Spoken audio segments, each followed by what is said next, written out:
Hello everyone. Welcome to our webinar for this afternoon, Beauty and Brains, Why Your Enterprise Service Catalog Needs Both. My name is Emily Schunior. I head up the Professional Services Organization at PMG. I've been working in the IT space delivering value for clients for the past 20 years, coming up on 7 years at PMG specifically, helping our customers serve their businesses better by establishing automated enterprise service catalogs. Real quick before we get started, I'm sure this is no one's first rodeo today, but a couple of housekeeping things. Feel free to enter your questions at any time via the chat window that you'll see in the webinar panel down at the bottom. I'll definitely try and leave some time at the end to take your questions. My email is up here, and I will put it up again at the end. And yes, definitely the slides and the recorded webinar will be available when we are done. Okay, so really quickly, I just want to make sure we're all on the same page when we're talking about a service catalog. Really, all it is, we're talking about organizing and automating your internal request fulfillment processes.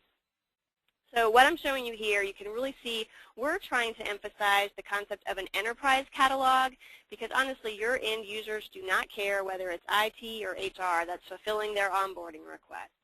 But really, in practice, your organization's catalog may start even in one of these, functional areas, or it may be a more global, an IT catalog or an HR catalog, but you can really start anywhere, any functional area, and really grow. Really, the best case scenario from your customer's perspective is that we are presenting them a single pane of glass, right, for any request. So this catalog that you're providing out to your end users is going to have benefits both to your customers, but also to you as a service provider. So bottom line for your users, they are getting clarity, they're getting speed, and they're getting accuracy. And you, as the provider, are getting more control and flexibility, and you're also enabling self-service and shifting tasks to your customers that, frankly, they would prefer to do themselves. So, all right, so now into our topic for today. Really, from my perspective, the goal of a service catalog initiative has really not changed over the 7 years I have been working in this area. Bottom line, what we see our client teams trying to do is to add value to their businesses. But how we have gone about meeting that goal and the tools and the methodologies and the approaches we're taking to help us in this task have really evolved over the years. So really, I like to think of my job here at PMG. I've really had the opportunity to engage in what I call this global brainstorming process with our customers. And together, we're really advancing this idea of the service catalog. It's very exciting. So what I really want to do today is paint a picture of that evolution and where I feel we are emerging today. So no longer is this idea about a service catalog implementation just about cutting costs and cycle times. It's not only about this left shifting idea, right, so offloading inbound calls and making your end users more self-sufficient, but it's also not just about clear communication out to your end users. What I really feel like we've been seeing over the past 12 to 18 months is that now meeting those goals is definitely necessary. In fact, it's table stakes for your organization. But there's a new emphasis on this concept of the customer experience.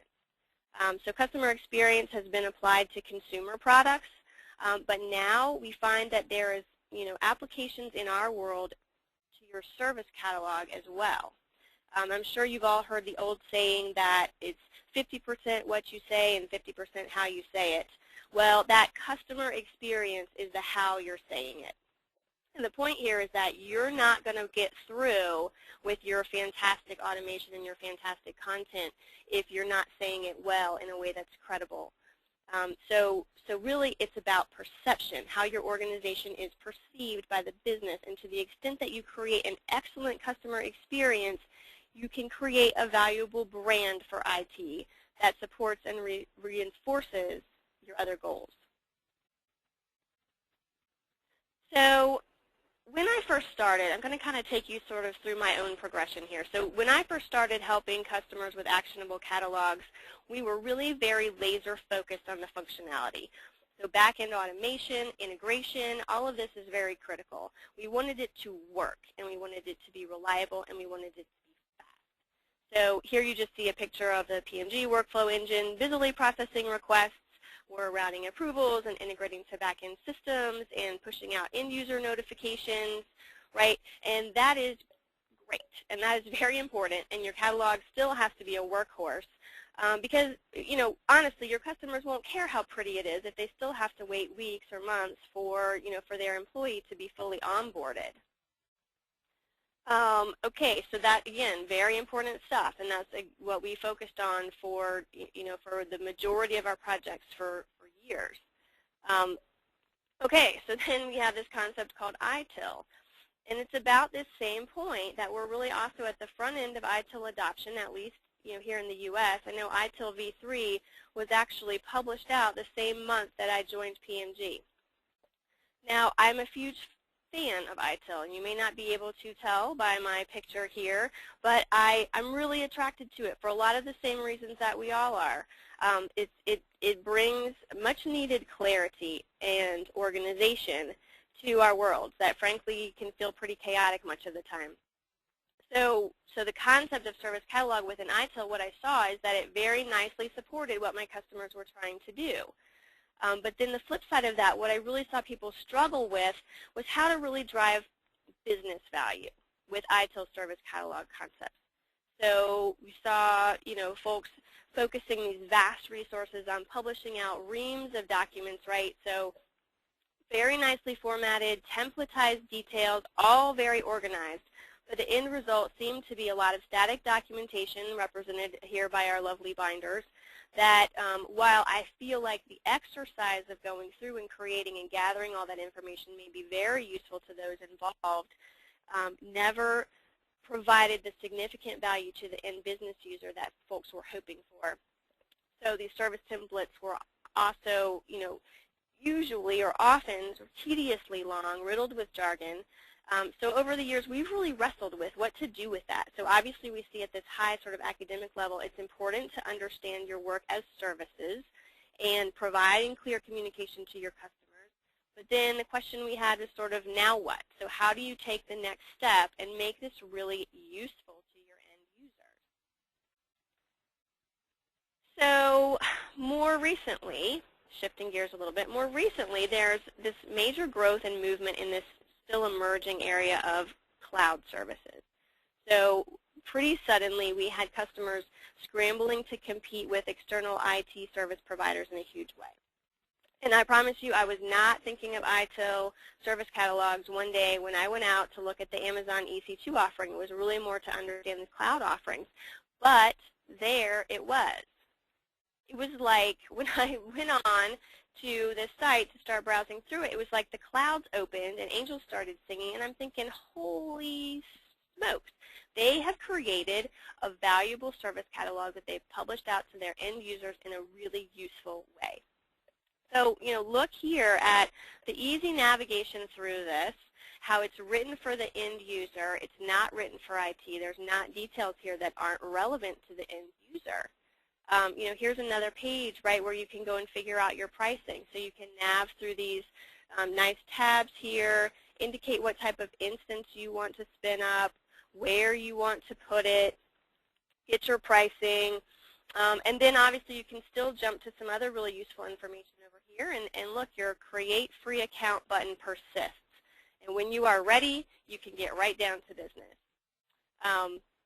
Well, just quickly as an aside here, there's complexity that as internal IT you can obfuscate from your end customer. You can simplify a lot of this and therefore be better than this amazing external provider. But anyway, that's another story. And by the way, also I showed the Amazon site because that's literally the site I was on when I just had this revelation about publishing out your quote-unquote service catalog. But take a look at the Azure site. It's the same thing, but perhaps even more like a website and less like a catalog, so even more user-friendly and even more of a marketing tool. So there are really a lot of reasons to embrace this idea about providing customer-facing content. First there's this risk that we're all talking about these days about shadow IT. Obviously, your customers can increasingly go around IT and find services they want by themselves. And, of course, if they can get something more quickly and easily, they will. And this leads to shadow IT and cloud sprawl, and that can cause some critical issues around security risks. And then from a business standpoint, right, when people are going around IT, they're creating hidden costs, which means you don't have a full picture of your spend. But I think even more practically, if your services are difficult to understand and difficult to use, even if your customers manage to use them, you are frustrating them when what you're trying to do is partner with them. So define your services and then present them as if you were selling them.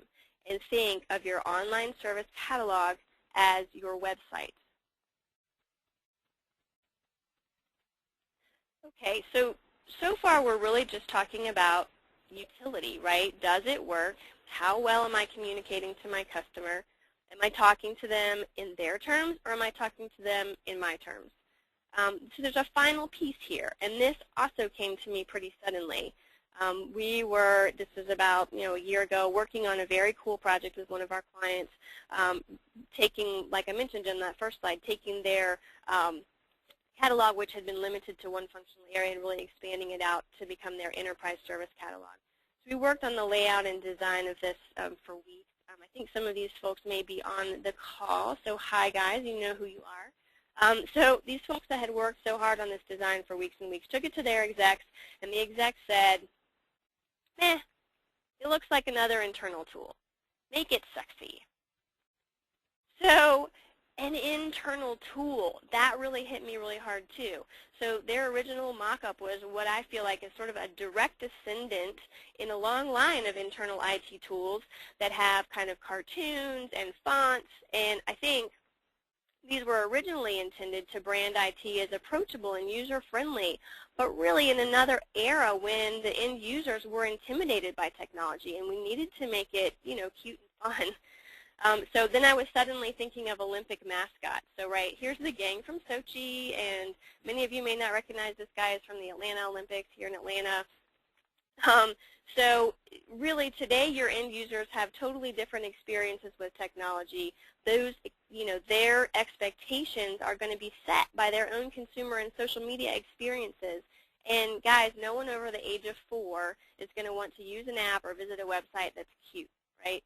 So your users' expectations are really being set by the external marketplace. So after that, sort of debrief meeting to talk about that, I was like, aha, okay, so we're saying we don't want to be an internal tool.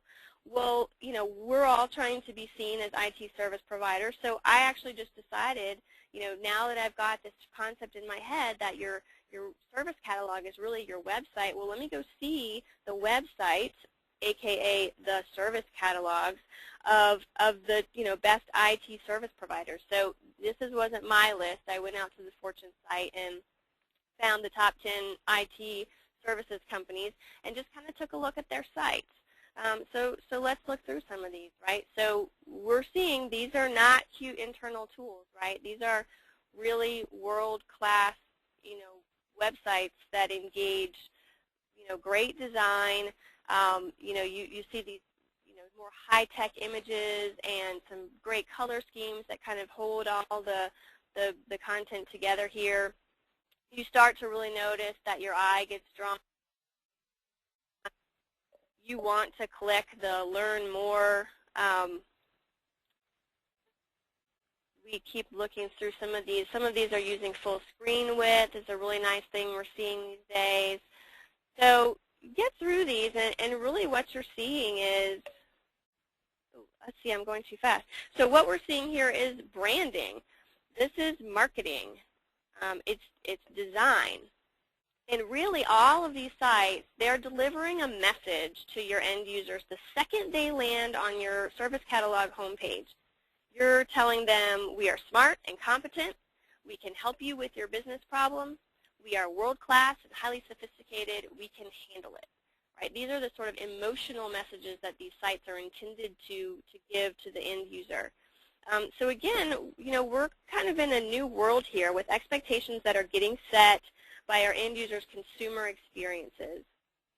So in this brave new world, we need to be really mindful of the message our catalogs are sending. What does your catalog look and feel? What does your catalog experience say about you? So now I want to just quickly show you some of the examples of catalogs we're working on with our clients that are deciding to focus energy in this area.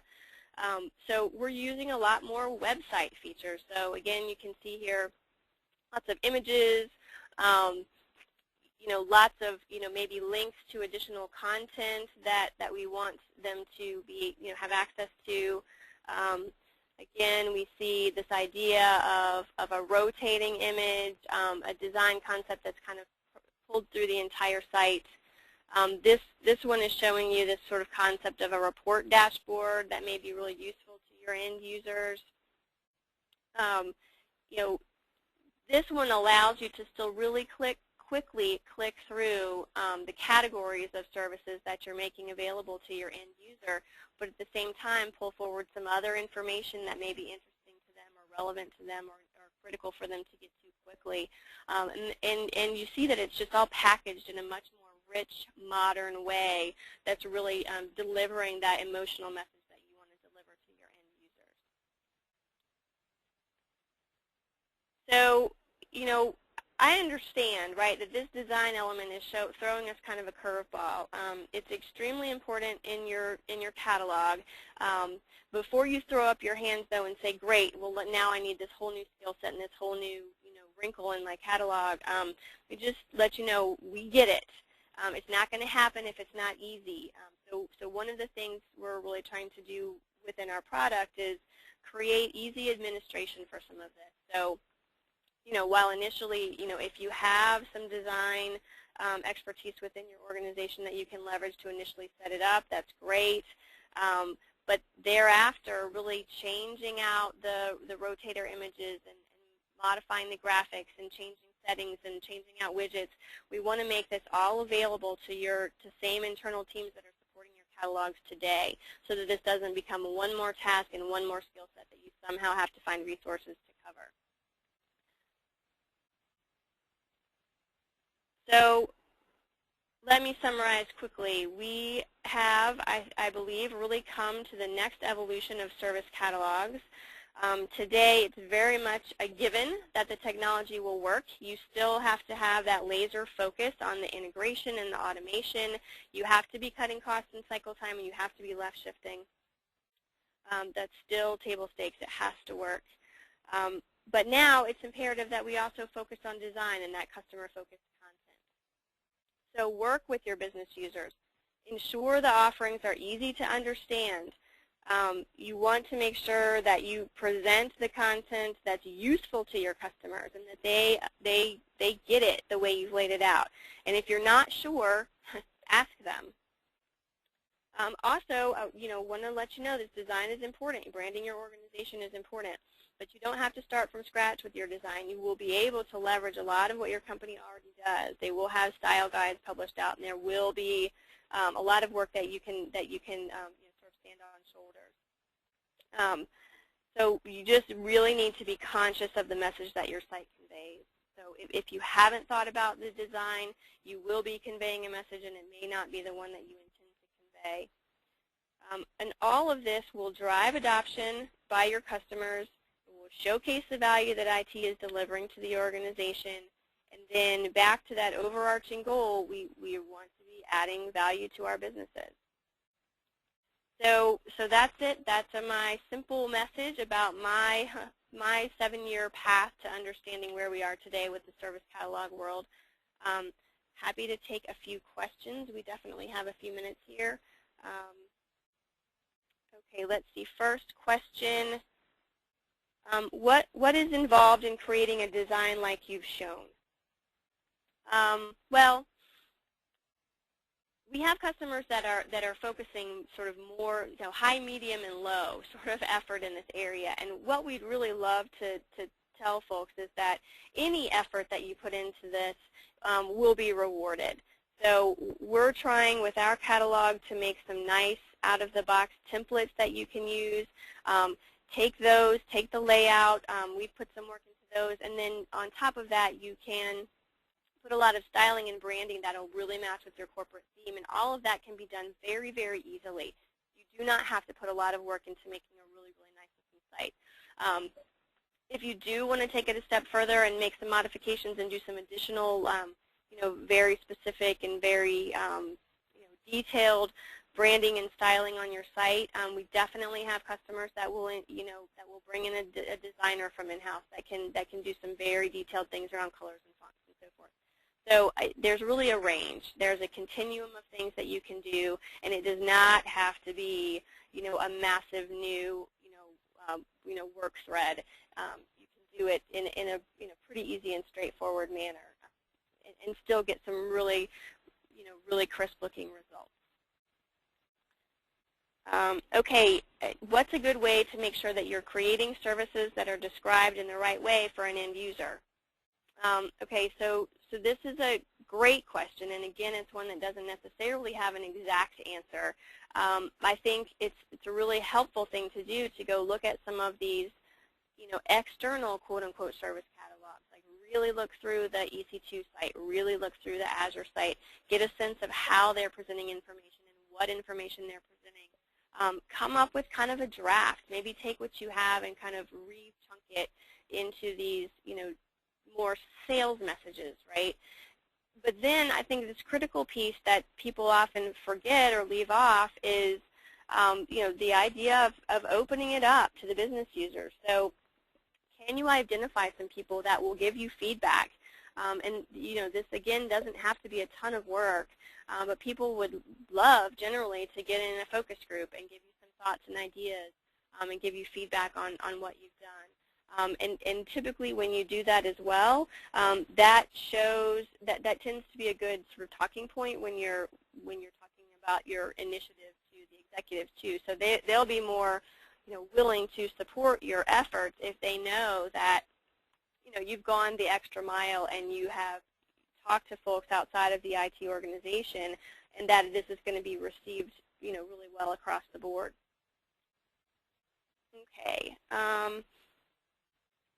Next question, is there more we can do beyond branding the catalog to help drive adoption? Okay, so that's an interesting question. Well, absolutely. I mean, I think is the answer. What I think, I'm kind of thinking of an analogy of what they say about marketing. We've just been through the Super Bowl, right? And all these Super Bowl ads, lots of times at the end of the ad, they will drive you to a website or drive you to participate in some sort of contest. And I saw on my commute after the Super Bowl, I saw billboard ads that were supporting the same messages that were on the commercials during the Super Bowl, right? So I think the idea, and we can borrow some more ideas from this idea of marketing and branding, the idea is the more different ways you can communicate out to your end users that you have a valuable service to provide to them and drive them to your catalog, the better. So we've seen clients engage in communication programs, and program, again, may make it sound harder than it is, and I don't want to deter anyone from trying this. But basically, see what are the ways that you can actually, get your message out. So this might be, an internal marketing effort via some emails, some company-wide presentations. Definitely doing some pilot groups with some super users and getting those folks to help be advocates and help other people learn what your offerings are and how to engage in them. I think all of those are good ideas. But yeah, really anything you can do to reinforce the message that you have valuable services to provide and where to get them. And then once they come into your service catalog and you've got this nice, crisp, modern brand image to present to them, and again, 50% how you say it, but back to 50% what you do, you really have to, put your money where your mouth is, and you really have to be able to fulfill those requests and meet their needs and meet their expectations by delivering things quickly, notifying them of status and changes, and keeping them well informed, and making sure they're not in the dark, and making sure they're not surprised with the level of quality of the service that you're providing. Okay, I think we are at the end of our time for today. There are a few more questions. We will be able to get to you and answer those individually, so do not worry. We will not leave your question unanswered. My email address, as I said, is up here now, and feel free to email me if you have any other questions, comments, ideas. I would be very happy to help you engage in this brainstorming conversation for your own organization. Thank you so much for your time today, and good luck in your efforts.